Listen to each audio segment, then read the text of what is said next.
If anybody in our organization wants something, all they got to do is come to me and say, hey, look, Mike walks in here and goes, we got to have this for the airplane. What are you going to say? You know, I'm sitting there going over and saying, nah, let's just get a secondhand part and stick it on there. On this episode of Racing on the Job, why would a NASCAR team need its own planes and aviation department? Meet the men and women who transport over 120 team members to and from the track every weekend. You'll quickly understand why our race teams take to the sky.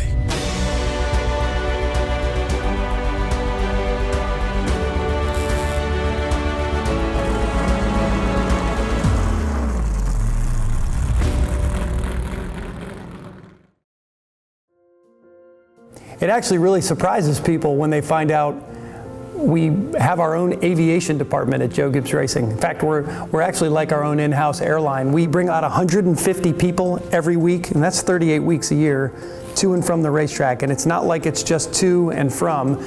There's different groups of people that go at different times. So the planes are literally deadheading back and forth, bringing different groups. You got Xfinity team, Cup team, a group of people that come just on race day. So we have our own airplane mechanics, flight attendants, pilots. It's awesome. We have 10 full-time pilots now at Joe Gibbs Racing, and actually no part-times. We used to have a couple part-time guys, but since the new bigger airplanes come along, we went to all full-time guys. I am the chief flight attendant of 7 other flight attendants, and we all work together as a team. I think we've got one of the premier flight groups, so to me it's a huge deal for us. Like I said, they're very, very important to us, and we treat them that way. So every week when we put the itinerary together, we call it a big book. It's a travel notebook, and all the departments at JGR will send me a list, and usually they send it in January for the whole entire year of which person is traveling on which race, because it changes every single week. Fabricators change every week, so by us going through this book, we take this book and put it to the itinerary so we know exactly who is flying every week. We probably have a total of about 170 that fly every single week or travel to the racetrack. So it's putting all of these pieces of many crew members together to make sure that we have it right on a weekly basis.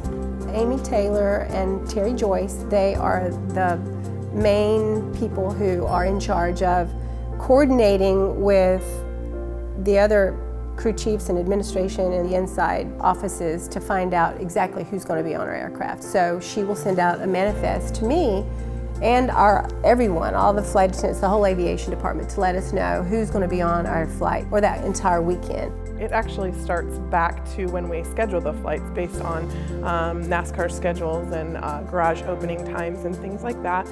We will schedule anywhere from 4 outbound flights, 2 to 4 outbound flights depending on the necessity for the weekend and the specific race.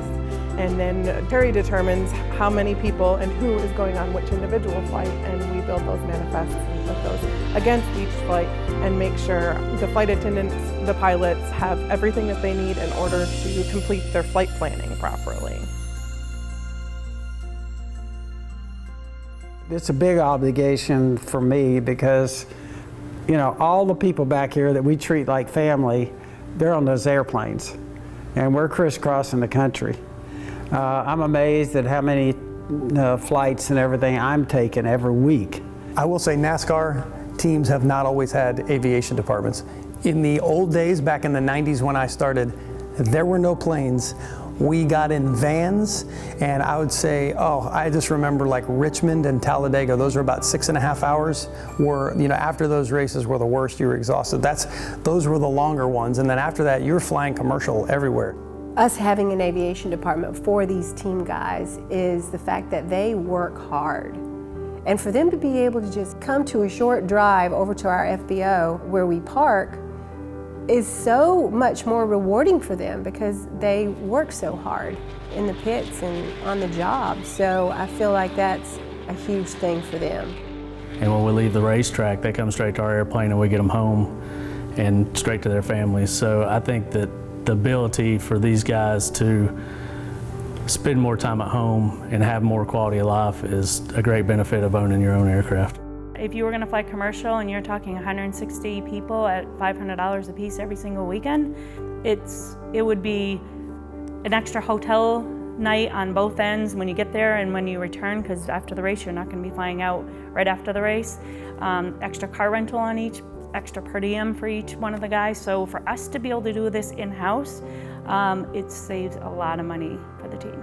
And you have to remember that the folks who go to the racetrack, it's 38 weeks a year. Time at home is precious, it's rare, it's a commodity that they don't have a lot of. And so the thought of leaving a racetrack after getting there on sometimes Thursday night and having to go to a hotel and wait till Monday morning to go home, it wouldn't work. And so the nice thing is literally every hour is precious. And so selfishly from a company, hey, we're able to get everybody back to go to work, but a big part of it is you're also getting them back to sleep in their own beds, to be with their families a little bit extra time and not have to be subject to an airline schedule. Having our own planes and coordinating our own travel on our own timeline is convenient, yes, but it's imperative to the end goal. The end goal is to win races, and in order to win races, our people are very important to us, and they need to be well rested, they need to be nourished, they need to be at their peak, ready to go. So if we can assist in any way in coordinating how they get there, when they get there, and the comfort and ease of getting there, it just helps us take care of our family and take care of our people at the end of the day. That's what we want to do.